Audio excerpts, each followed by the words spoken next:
Malaysia has become the second country to halt live cattle exports from Australia. Indonesia suspended imports from 4 facilities in Australia last month over claims lumpy skin disease was detected. The government maintains the disease is not present here and so is calling for the ban to be lifted immediately. Lumpy skin disease is a highly infectious viral disease that affects cattle and water buffalo, not humans, and is often transmitted by insects. It can result in animal welfare issues and significant production losses. Joining us live now, the Shadow Ag Minister David Littleproud. David, thanks for your time this morning. So what's your thoughts on Malaysia pulling the pin on live exports from here? Well, it's disappointing, and I think it points to the fact that the government probably hasn't deepened and had enriched dialogue with other trading partners outside Indonesia. And while Malaysia only take a very small part of our live exports, countries like Vietnam and others that do, we just want to make sure that the government has reassured them. I'm very confident that we don't have lumpy skin disease in this country. I'm more than 100% confident of that. We don't have it. We'll be able to demonstrate that with the science over the coming weeks and be able to demonstrate to Indonesia, who have banned 4 facilities, not all of our export facilities. We are still able to export live cattle and buffalo to Indonesia as it stands at the moment, and the science will demonstrate that.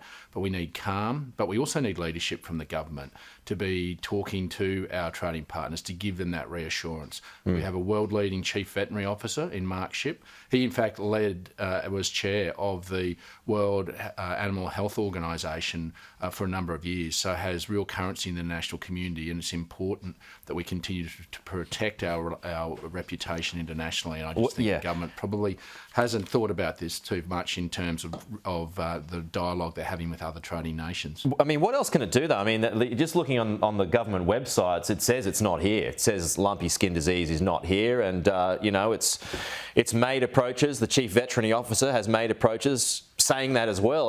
I mean that's pretty clear, isn't it?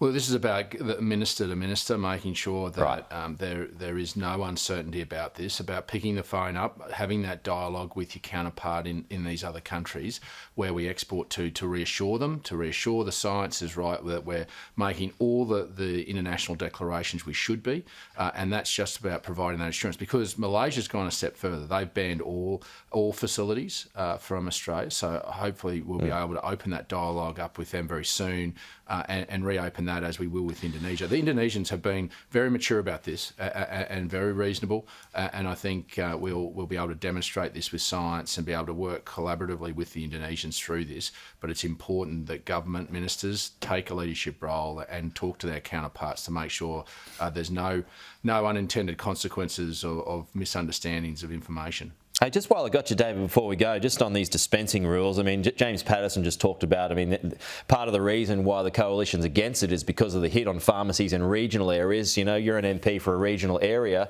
You know, what is the issue here? I mean, the fact that 6 million Australians stand to get cheaper medicines, it seems like it's a big call to stand in the way of that. Well, we want to see cheaper medicines. It's just that they're asking for small family businesses, these community pharmacies, to pay for all of it. It's about $160,000, the modelling showing that'll come out of these pharmacies as a result of the summer. And this means mums and dads who have mortgaged their homes.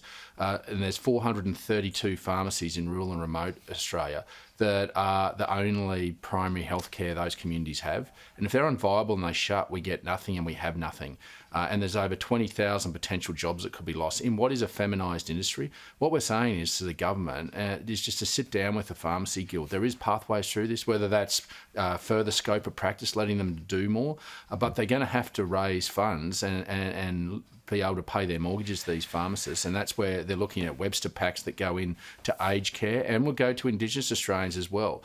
So there just needs to be some common sense. I think the Pharmacy Guild is more than open to sit down with Mark Butler, but he's rebuffed them on a number of occasions, and this is where we're saying to the government, please sit down. We don't want unintended consequences for us in rural and remote. I just say to those living in the city today, you can take a pharmacy for granted, but in the bush we can't. We might have nothing and we might have no primary health care whatsoever. These people are revered in our communities, our pharmacists. They do so much for us in rural and remote areas where we don't even have doctors. So please just understand there needs to be a solution for this. We want cheaper medicines, but not the bush doesn't have primary care.